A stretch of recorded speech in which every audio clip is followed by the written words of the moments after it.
मीठा खाने वाली बहू की कहानी है। गांव के एक छोटे से घर में रामलाल और उनकी पत्नी सावित्री अपने बेटे रोहन की शादी की तैयारियों में लगे हुए थे। रोहन की शादी शहर की पढ़ी लिखी लड़की नेहा से तय हुई थी। नेहा खूबसूरत, समझदार और संस्कारी थी, लेकिन उसकी एक आदत थी, उसे मीठा बहुत पसंद था। शादी के बाद जब नेहा पहली बार रसोई में गई तो उसने सबसे पहले हलवा बनाया। सास ससुर ने तारीफ की, लेकिन सावित्री को धीरे धीरे एहसास हुआ कि नेहा को हर खाने में कुछ न कुछ मीठा चाहिए। कभी खीर, कभी गुलाब जामुन, तो कभी गुड़ वाली रोटी।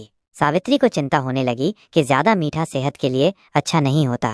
एक दिन सावित्री ने प्यार से नेहा को समझाया, बेटा, मीठा खाना अच्छी बात है, लेकिन संतुलन भी जरूरी है। ज्यादा मीठा सेहत के लिए ठीक नहीं होता। नेहा को सासू माँ की चिंता समझ में आई और उसने अपनी आदत पर ध्यान देना शुरू कर दिया।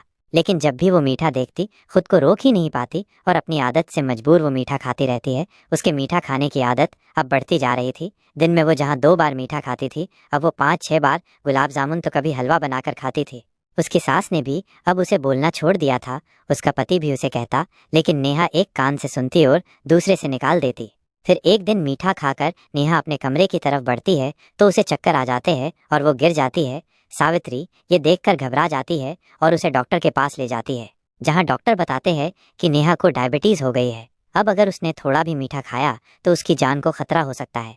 नेहा को अपनी गलती का एहसास होता है और वो अपनी सास से माफी मांगती है कि अब वो मीठा नहीं खाएगी। धीरे धीरे नेहा ने न केवल अपनी मीठा खाने की आदत को संतुलित किया, बल्कि उसने घर में सबके लिए हेल्दी मिठाइयाँ बनानी शुरू कर दी। उसने गुड़ और शहद से बने स्वादिष्ट व्यंजन तैयार किए, जिससे घर के सभी लोग खुश रहने लगे।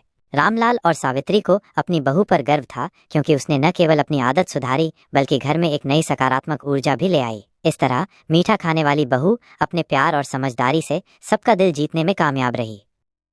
कहानी अच्छी लगी हो तो चैनल को सब्सक्राइब जरूर करें और ऐसे ही कहानी हमारी चैनल पर देखने के लिए चैनल पर बने रहे।